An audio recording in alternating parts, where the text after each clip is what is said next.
Hey guys, I am dietitian Neha Kamar और आप देख रहे हैं मेरा YouTube channel healthy diet tips with Neha. So today we are talking about a very super controversial topic and that is keto diet। क्या होती है कीटो डाइट? जब बात आती है कीटो डाइट की, क्योंकि सबसे ज़्यादा ट्रेंडिंग में आजकल है कीटो डाइट। कीटो डाइट है क्या एक्चुअली, हम ये देख लेते हैं। लो कार्बोहाइड्रेट डाइट को हम कहते हैं कीटो डाइट, जिसमें कार्ब्स की मात्रा बहुत ज़्यादा कम होती है, फैट की मात्रा एक्चुअली ज़्यादा होती है।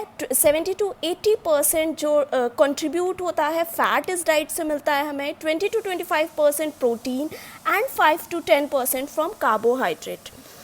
क्यों इतनी ट्रेंडिंग में डाइट है? जो पास्ट में हमने ये डाइट को यूज़ किया था, वो यूज़ किया था हमने डायबिटीज़ के लिए, बट अब इस डाइट का बहुत ज़्यादा यूज़ होने लगा है वेट लॉस के लिए। क्यों? क्योंकि ड्रामेटिकली इम्प्रूवमेंट देखा जाता है वेट लॉस में।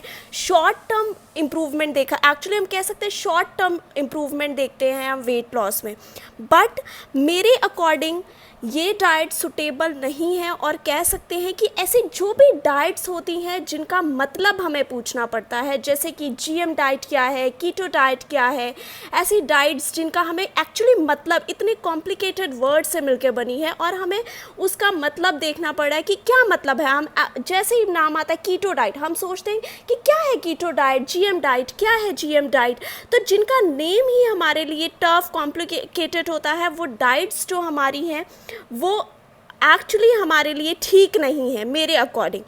जो डाइट के लिए हमें पूछना पड़े, मतलब पूछना पड़े, बहुत सारी चीज़ें हमारे दिमाग में आती हैं, और जितनी कॉम्प्लिकेटेड एग्जॉटिक डाइट्स होती हैं ये अच्छी नहीं होती हैं, ना तो हमारे लिए ना हमारे इन्वायरमेंट के लिए। क्योंकि because we are living in India और इंडिया के कुजीन हमारा इतना अच्छा है, तो हम ये जितने भी वर्ड्स हैं ये हैं इंग्लिश लैंग्वेज से वर्ड्स आ रहे हैं। English language, keto diet, GM diets, these are very exotic diets and short term के लिए हेल्प करता है। ऐसी डाइट जो हमें 2 to 3 मंथ के लिए बस हमें हेल्दी रख रही है, वो डाइट हमारे लिए अच्छी नहीं हो सकती। वो डाइट हमारे लिए अच्छी होती है जो डाइट हमें 20 to 30 ईयर्स के लिए हमें हेल्दी रखती है। सो हमें वही डाइट्स लेना चाहिए, उन डाइट की तरफ जाना चाहिए जो हमें लॉन्ग टर्म रिजल्ट्स दे रही हैं, जो हमें शॉर्ट टर्म रिजल्ट्स नहीं दे रही हैं। सो जो हमारे फ्यूचर में पास्ट में जो यूज़ होती थी, जो हमारे लिए अच्छी होती थी, हमारे एनवायरनमेंट के लिए अच्छी होती थी, हमारे जो जितने भी इंडियन कुजीन्स हैं वो हमारे लिए एक्चुअली गुड हैं, ना कि ये सारे कॉम्प्लिकेटेड और एक्सॉटिक वर्ड्स वाले डाइट जितने भी होते हैं। So that's the kind of diet we should eat, that's the kind of diet we should use which gives our long term results to our health। बहुत सारे एडवर्स इफेक्ट हमें देखने को मिलते हैं कीटो डाइट्स के। अच्छे रिजल्ट होते हैं कि वो हमें बहुत जल्दी से वेट लॉस करता है, बट जब एडवर्स इफेक्ट की बात आती है तो बहुत सारे एडवर्स इफेक्ट है, जैसे मसल क्रैम्प्स हो गया, बेड ब्रीथ हो गया। बेड ब्रीथ एक्चुअली जब हम कीटो डाइट लेने लगते हैं तो बेड ब्रीथ में मतलब मेटालिक स्मेल आने लगती है।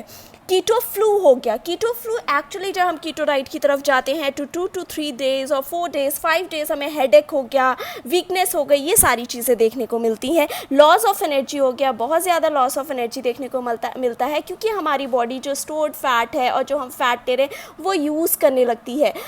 और एक चीज़ और मैं आपको बताऊंगी कि हमारे लिए हर न्यूट्रिएंट इम्पॉर्टेंट है। हम किसी पर्टिकुलर न्यूट्रिएंट को अपनी डाइट से एक्सिट नहीं कर सकते हैं। So we should take a balanced diet, और इन सारी डाइट की तरफ जितना भी जाना चाहे मैं आपको गाइड करूंगी कि हम इन सारी एक्सॉटिक डाइट की तरफ ना जाएं।